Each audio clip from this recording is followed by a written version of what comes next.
धरती पर वर्तमान है।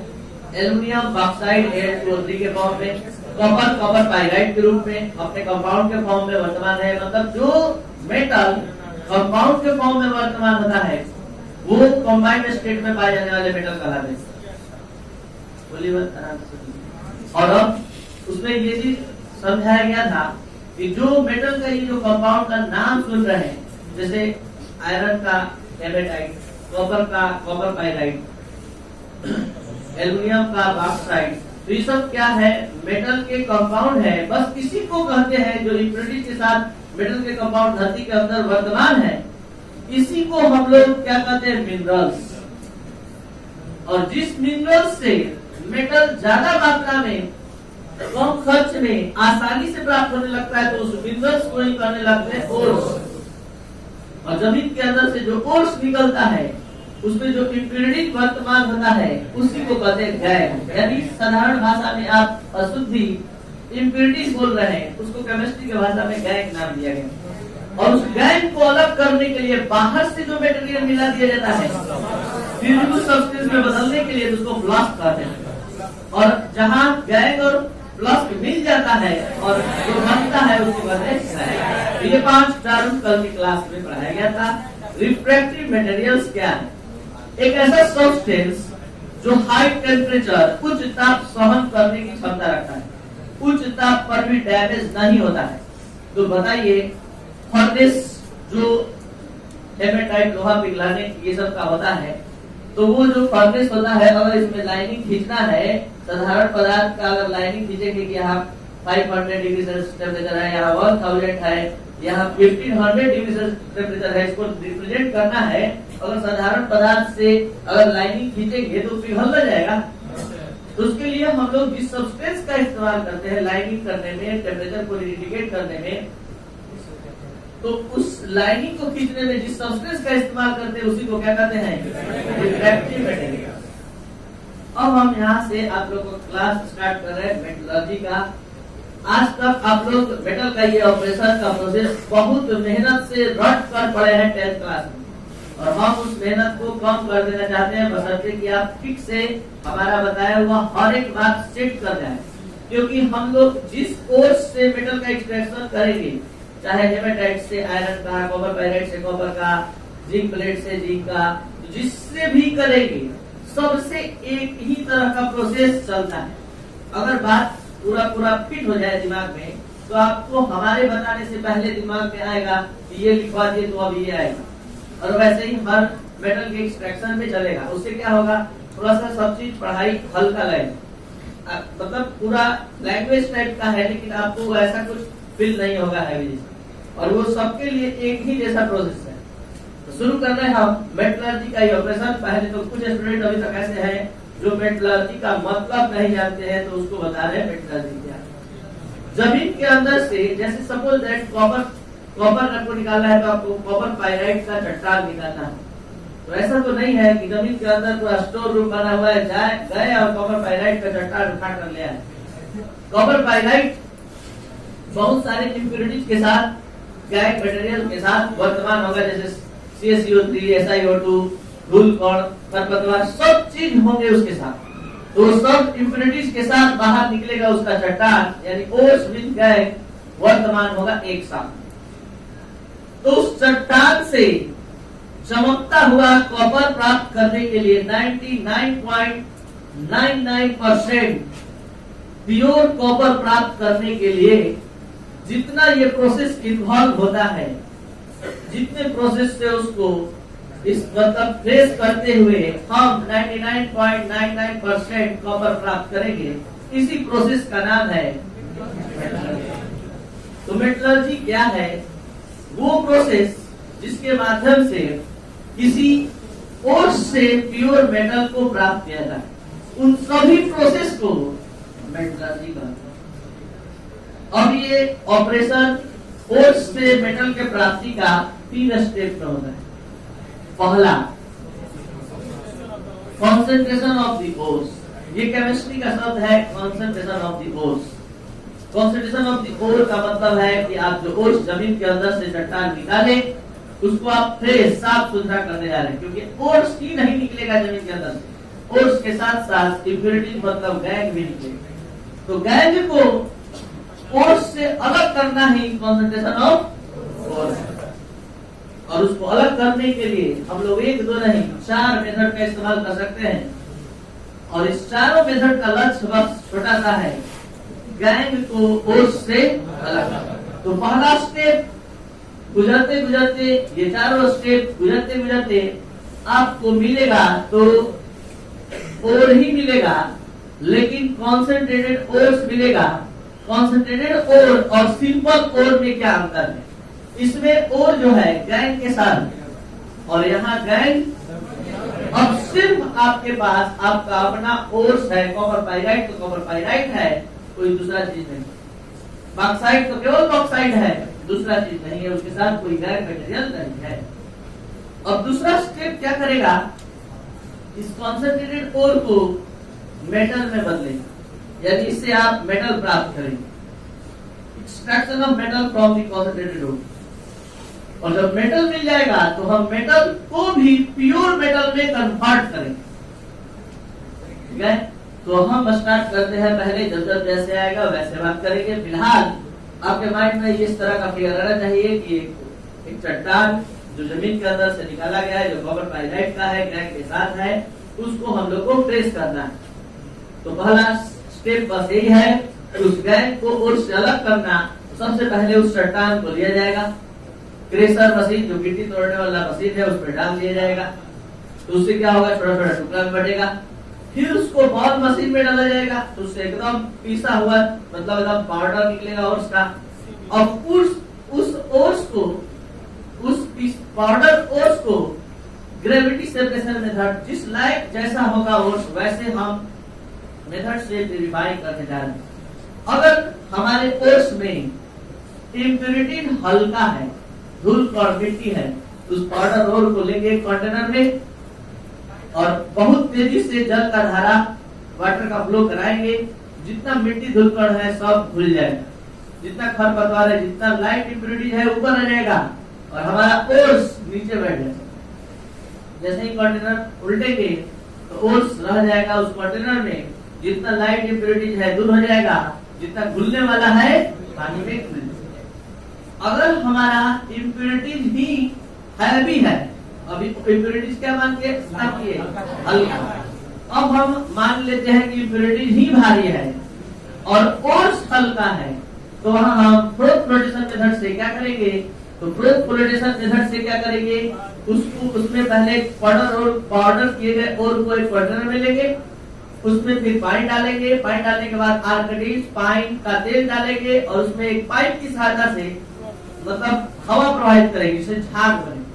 जैसे ही झाग बनेगा आपका ओर्स उस झाग के साथ ऊपर आ जाएगा, झाग के साथ ओर्स ऊपर आ जाएगा, ठीक है, और इम्प्योरिटीज नीचे बैठ जाएगा। तो इसमें क्या करेंगे? झाग के साथ ओर्स को छान कर झाग के साथ ओर्स को ही अलग कर लेंगे और कंटेनर में इस बार बच जाएगा इम्प्योरिटी। इसमें कंटेनर बचा था ओर्स, इम्प्योरिटी बाहर निकला था। इसमें हम क्या बाहर निकालेंगे? झाग सहित ओर्स। और अब ऐसा इम्प्योरिटी हो जो मैग्नेटिक हो और ओर्स नॉन मैग्नेटिक, यानी मैग्नेटिक प्रॉपर्टी के आधार पर गैंग को ओर्स से अलग करने के लिए मैग्नेटिक सेपरेशन मेथड का इस्तेमाल करते हैं। और इसमें क्या कॉन्सेप्ट है कि अगर हमारा ओर्स मैग्नेटिक हो और इम्प्योरिटीज नॉन मैग्नेटिक हो, तो एक मैग्नेटिक रोलर होता है, ये पहिया मैग्नेटिक है और ये नॉन मैग्नेटिक है, और इस पर एक पट्टा घूम रहा है और लगातार पाउडर किए ओर्स को हम यहाँ से गिरा रहे हैं। ये पट्टा पर गिराया जा रहा है, ये पट्टा आगे की ओर बढ़ रहा है मैग्नेटिक रोलर की ओर। अब मान के चले हैं कि हमारा ओर्स मैग्नेटिक है और इम्प्योरिटीज नॉन मैग्नेटिक है। नॉन मैग्नेटिक मतलब अचुंबकीय है, तो इम्प्योरिटीज यानी गैंग गिर जाएगा पहले, और ये तब तक से ओर्स सटा रहेगा, चिपका रहेगा, जब तक से इस पट्टे का संपर्क इस मैग्नेटिक रोलर से टूट नहीं जाए। तो जैसे ही यहाँ से आगे बढ़ेगा, यहाँ से आपका ओर्स गिरना शुरू होगा, तो ओर्स अलग गैंग अलग। अगर उल्टा मान के करते हैं कि हमारा ओर्स ही नॉन मैग्नेटिक है और इम्प्योरिटीज गिनेटिक। तो ओर्स गिनेगा पहले और गैंग इम्प्योरिटीज गिनेगा बाद, और अपने आप ओर्स और गैंग अलग होता जाएगा। अब जो इन सभी मेथड से भी अगर प्यूरिफाई हुआ ओर्स, तो उसको केमिकल सेपरेशन मेथड से करेंगे। इसके लिए पहले ओर्स को चेक करेंगे कि वो कौन से नेचर का है, एसिडिक नेचर का है कि बेसिक नेचर का। अगर एसिडिक नेचर का है तो बेस में घोल देंगे, अगर बेसिक नेचर का है तो एसिड में घोल देंगे। घुलने से क्या होगा, ओर्स घुल जाएगा और उसमें जो इम्प्योरिटीज है वो नहीं घुलेंगे। ये चेक करके ही घुलेंगे। केमिकल सेपरेशन मेथड नाम क्यों पड़ा, क्योंकि हम इस मेथड में केमिकल का इस्तेमाल कर रहे हैं। अगर बेसिक नेचर का है तो एसिड में घुल दिया, हमारा ओर्स घुल गया और इम्प्योरिटी नहीं घुला, तो जब छानेंगे अब तो कौन छानेगा, इम्प्योरिटी। तो इस तरह से chemical separation method, gravity separation method, growth protection method, magnetic separation method, ये चार मेथड अंत तक हमको क्या देगा, साफ सुथरा फ्रेश ओर्स। ये साफ सुथरा फ्रेश ओर्स को केमिस्ट्री के भाषा में concentrated ores. What is the difference between ores and concentrated ores? Concentrated ore without impurities, without gang, और ores with gang, यही अंतर है ores और concentrated ores। अब हमको concentrated ores से मेटल प्राप्त करना है। यहीं पर अब ज्यादा समझने वाला कॉन्सेप्ट आ रहा है। यहाँ तक कुछ समझे होंगे 10th क्लास, अब यहाँ से आगे थोड़ा ध्यान से। Extraction of metal from the concentrated ore, हम बार यही पूछेंगे कि आपको अभी तक क्या मिला, ओर की कॉन्सेंट्रेटेड ओर, कॉन्सेंट्रेटेड ओर। अब कॉन्सेंट्रेटेड ओर से हमको मेटल प्राप्त करना है, तो आपको बता दें कि इसमें भी 2 स्टेप है। पहला स्टेप देखिए, कॉन्सेंट्रेटेड ओर को मेटल के ऑक्साइड में चेंज करना। पहला स्टेप है conversion of concentrated ore into metallic oxide, और सेकंड है conversion of metallic oxide into metal. पहला प्रक्रम आपके कॉन्सेंट्रेटेड ओर को मेटल के ऑक्साइड में ले जाएगा, और दूसरा मेटल के ऑक्साइड को किस चीज में, और ये कैसे, तो देखिए आप लोग नाम सुने होंगे कैल्सिनेशन और रोस्टिंग। व्हाट इज कैल्सिनेशन, तो वर्ड पर देखा जाए ये है एक कॉन्सेंट्रेटेड ओर्स जिसको हम हीट कर रहे हैं। क्या चीज बदला, H2O प्लस CO2, ये भी एक कॉन्सेंट्रेटेड ओर्स है जिसको हम हीट कर रहे हैं, और ये भी किस चीज बदला। इस दोनों रिएक्शन में क्या अंतर है, इसमें ऑक्सीजन के एब्सेंस में रिएक्शन किए हीट करा है, इसमें प्रेजेंस में करा है। तो जब एब्सेंस में करवाते हैं तो कैल्सिनेशन होता है, जब प्रेजेंस में करवाते हैं तो ये कैल्सिनेशन के माध्यम से मेटल का ऑक्साइड का भट पर देख लीजिएगा, तो भट ले जाएगा, भट पर पढ़ने से पढ़ लीजिए, भटने का टाइम है। और यहाँ ये मेटल का जो सल्फाइड है ऑक्सीजन से हीट किए, ऑक्सीजन के साथ हीट किए, तब ये मेटल का ऑक्साइड में कन्वर्ट। तो दोनों का लक्ष्य सेम है, एम सेम है। क्या सेम है, दोनों मेटल का ऑक्साइड देना है, लेकिन एक ऑक्सीजन के एब्सेंस में और एक ऑक्सीजन के कौन एब्सेंस में, कैल्सिनेशन, कौन प्रेजेंस में, रोस्टिंग। तो आ चुका है, बहुत बार आ चुका है, right the difference between calcination and roasting. तो जब हम कॉन्सेंट्रेटेड ओर्स को ऑक्सीजन के एब्सेंस में हीट करते हैं और तब मेटल ऑक्साइड प्राप्त करते हैं, तो उसको कैल्सिनेशन कहते हैं। और जब ऑक्सीजन के प्रेजेंस में हीट करते हैं रोस्टिंग। तो ये हमको कॉन्सेंट्रेटेड ओर्स से कहां पहुंचा दिया। तो अगर इससे अगर ओर्स से मतलब ऑक्साइड प्राप्त करेंगे, तो यहाँ पर अब हम कहेंगे कैल्सिनाइट ओर्स, कैल्सिनाइट ऑक्साइड, और इसको रोस्टेड ऑक्साइड, मतलब रोस्टिंग के बाद प्राप्त हुआ ऑक्साइड, क्या या इसको कह सकते हैं कैल्सिनाइट ओर्स, और इसको कहते हैं रोस्टेड ओर्स, मतलब रोस्टिंग के बाद प्राप्त हुआ ओर्स। और अब ये मेटल का ऑक्साइड जो मिल गया, अब बताइए मेटल के ऑक्साइड में से आपको क्या चाहिए, एम चाहिए कि ओ चाहिए।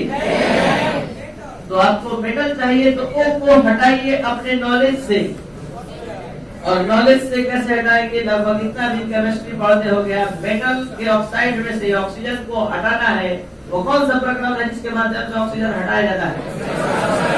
100% सही जवाब है रिडक्शन वो माध्यम है जिसके कारण ऑक्सीजन हट जाता है। तो करवा दीजिए रिडक्शन। तो एक दो मेथड नहीं, बहुत सारा मेथड है रिडक्शन कराने का। पहला method carbon reduction method. Carbon लाइए, इस्तेमाल कीजिए, एक रह जाएगा CO, कार्बन मोनोऑक्साइड बन के हो जाएगा। आप बनाए वहां पर जिंक ऑक्साइड लीजिए और उसको कार्बन से ट्रीट करिए, ZH बन जाएगा, CO बन के हो जाएगा। आपको मन है कि नहीं हम हाइड्रोजन से रिडक्शन करवाएंगे? ऐसा हाइड्रोजन बहुत महंगा होता है, इसलिए कम रिडक्शन इससे करवाया जाता है, H2O बन कर देगा। कोई मेटल से करवाइएगा तो उससे भी हो जाएगा, एल्युमिनियम से करवाइएगा Al2O3 बन के हट जाएगा। तो कहने का मतलब आप कर क्या रहे, किसी मेटल के ऑक्साइड से ऑक्सीजन को हटा रहे, तो ऑक्सीजन को हटाने का प्रक्रम का नाम, तो वास्तव में मेटल के ऑक्साइड को मेटल में बदलने का काम कौन करता है? रिडक्शन। अगर कार्बन के माध्यम से करेंगे तो उसका नाम कार्बन रिडक्शन है। हाइड्रोजन के माध्यम से रिडक्शन का नाम करेंगे, एल्युमिनियम के माध्यम से करेंगे, कोई मेटल से करेंगे तो मेटल रिडक्शन। समझ गया? तो ये रिडक्शन आपको क्या देकर गया? मेटल। और अब प्यूरिफिकेशन ऑफ मेटल। अब आपको मेटल मिल तो गया है, लेकिन उस मेटल में भी बहुत सारे मेटल हैं और आपको बहुत सारा, जैसे सपोज दैट आपको पीवी लेड का प्यूरिफिकेशन करना है। आपको यहाँ का पीवी मिल गया, लेड मिल गया, लेकिन उस लेड के साथ आयरन, एसिड, बहुत सारे इंग्रेडिएंट हैं और आपको सिर्फ और सिर्फ ऐसा रड चाहिए, ऐसा चाहिए जो लेड का ही हो, पीवी का हो। तो अब यहाँ से आगे प्यूरिफिकेशन ऑफ मेटल का इस्तेमाल करना होगा, जिसमें 4-5 मेथड आपके सामने आएंगे। पहला मेथड है लिक्वेशन, दूसरा मेथड है डिस्टिलेशन, तीसरा मेथड है ऑक्सीडेशन, और ऑक्सीडेशन में आता है क्यूपलेशन और बेसमेलाइजेशन। चौथा मेथड है पोलिंग और पांचवा मेथड है इलेक्ट्रो रिफाइनिंग। ये 5 मेथड अंत तक आपको पहुंचा देगा 99.99% प्योर मेटल। जितना समझे उसका जल्दी जल्दी जवाब दीजिए, क्वेश्चन का सामना कीजिए। पहला क्वेश्चन, ओस से मेटल का एक्सट्रैक्शन कितने स्टेप में होता है? पहले ही एकदम सुपर खेल लेकर डूब गए। कितने स्टेप में? पहला स्टेप, दूसरा स्टेप, तीसरा स्टेप। कॉन्सेंट्रेशन ऑफ ओर कितने मेथड से किया जाता है? 4। पहला मेथड, दूसरा, तीसरा, चौथा। दूसरे वाला एकदम ध्यान से जवाब देंगे। Extraction of metal from concentrated ore कितने स्टेप में होता है? First, conversion of concentrated ore into, दूसरा conversion of metallic oxide into. अब आइए इसमें आप एंटर कीजिए। फर्स्ट जो है conversion of concentrated ore into metallic oxide, कौन से 2 प्रोसेस से होता है? और वेस्टिंग। दोनों में से वो कौन सा प्रोसेस है जो ऑक्सीजन के प्रेजेंस में होता है? कौन एब्सेंस में होता है? ये दोनों मेथड स्टेप 1 में इन्वॉल्व है, स्टेप 2 में इन्वॉल्व है, स्टेप 3 में, स्टेप 2 में, स्टेप 2 के 1 में, ठीक है। और ये कॉन्सेंट्रेटेड ओर से क्या देगा? कैल्सिनेशन या रोस्टिंग के बाद मेटल प्राप्त होता है कि मेटल का ऑक्साइड? अब मेटल के ऑक्साइड से मेटल प्राप्त करने के लिए क्या इस्तेमाल करते हैं? अगर कार्बन इस्तेमाल करेंगे तो उसका नाम एल्युमिनियम इस्तेमाल करेंगे। और अब उसके बाद लास्ट मेटल प्राप्त होने पर उसका प्यूरिफिकेशन होगा, और प्यूरिफिकेशन करने में हम इस्तेमाल करेंगे लिक्वेशन, डिस्टिलेशन, ऑक्सीडेशन, पोलिंग और इलेक्ट्रो रिफाइनिंग। और ऑक्सीडेशन में भी 2 ऑक्सीडेशन होगा, एक क्यूपलेशन और एक बेसमेलाइजेशन। ये क्यूपलेशन और बेसमेलाइजेशन नाम इसलिए पड़ा क्योंकि बर्तन जो कंटेनर होता है ऑक्सीडेशन करवाने का, उसका नाम ही क्यूपेल होता है।